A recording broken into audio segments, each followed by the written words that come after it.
Salut! Eu sunt Gino de la Cel.ro, iar astăzi voi prezenta telefonul Xiaomi Redmi Note 5. Dar înainte de toate, nu uitați să vă abonați și să activați notificările pentru a fi la curent cu cele mai noi prezentări. Și acum a venit momentul să deschidem împreună cutia telefonului Xiaomi Redmi Note 5. Pe partea din spate acestea avem câteva dintre specificațiile principale, dar haideți să trecem direct la unboxing. În cutie, imediat ce ridicăm capacul, suntem întâmpinați de un plic ce conține, în mod surprinzător, o husă de protecție, precum și, evident, obișnuita documentație a telefonului. Dar pe mine mă interesează mai degrabă această husă de protecție, care este dintr-un silicon negru, ce arată foarte bine. Și pun pariu că se va potrivi de minune pe acest telefon, care este și el tot negru, are un finisaj metalic, foarte plăcut la atingere. Hai să punem husa. Husă ce se pune foarte ușor și stă perfect pe acest telefon, fiind una destul de subțire și chiar calitativă, aș putea spune. Punem telefonul deoparte, în cutie mai avem încărcătorul, precum și un cablu de încărcare și de transfer date micro USB.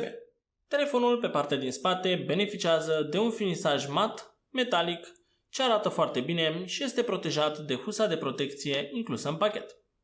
Tot pe partea din spate mai avem și senzorul pentru amprentă, senzor ce funcționează excelent și deblochează foarte rapid ecranul telefonului, precum și camera foto duală, ce este ajutată de un blitz LED dual.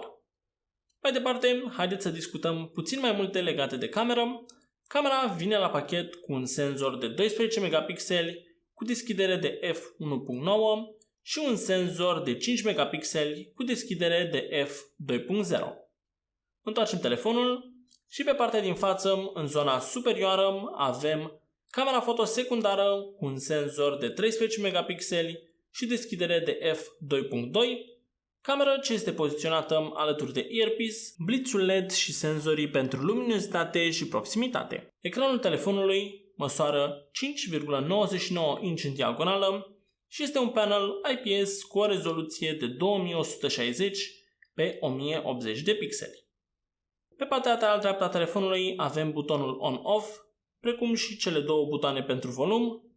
În zona superioară avem un emițător infraroșu, precum și un microfon secundar pentru anularea zgomotului de fundal, iar pe partea lateral stângă se află sertarul pentru cartelele SIM, respectiv cardul microSD.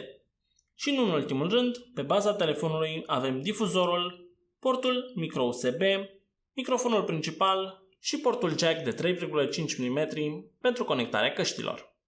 Telefonul vine din start cu sistemul de operare Android 8.1 Oreo, sistem de operare ce are aplicată peste interfața celor de la Xiaomi numită MIUI, interfață prin care putem naviga cu ușurință și de asemenea cei de la Xiaomi ne-au mai instalat câteva aplicații pe telefon. În zona superioară avem comenzile rapide împreună cu notificările, iar în zona inferioară avem tastele virtuale pentru navigație. Și acum, haideți să trecem la testele sintetice, unde, în testul sintetic Antutu, telefonul s-a descurcat surprinzător de bine pentru un mid-range și a reușit să scoată scorul de 116.383 de puncte. Iar în Geekbench 4, din nou, avem niște scoruri foarte bune de 1340 de puncte în testul single core și 4935 de puncte în testul multicore.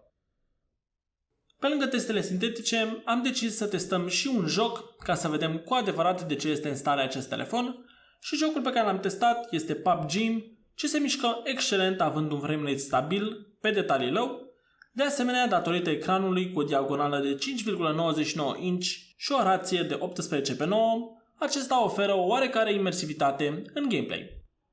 La capitolul fotografie, telefonul se descurcă suficient de bine, reușind să capteze imagini clare, cu un profil de culoare ușor saturat, ce au un aspect per total plăcut.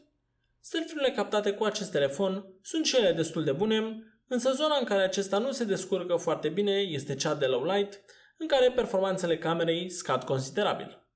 Telefonul rulează pe un chipset Qualcomm Snapdragon 636, ce vine la pachet cu un procesor octa-core ce urcă în frecvență până la 1,8 GHz. Ca accelerator grafic avem un Adreno 509 și 3 GB memorie RAM. Ca spațiu de stocare avem o memorie internă de 64 de GB, memorie ce poate fi oricând extinsă prin adăugarea unui card microSD ce va lua locul SIM-ului 2.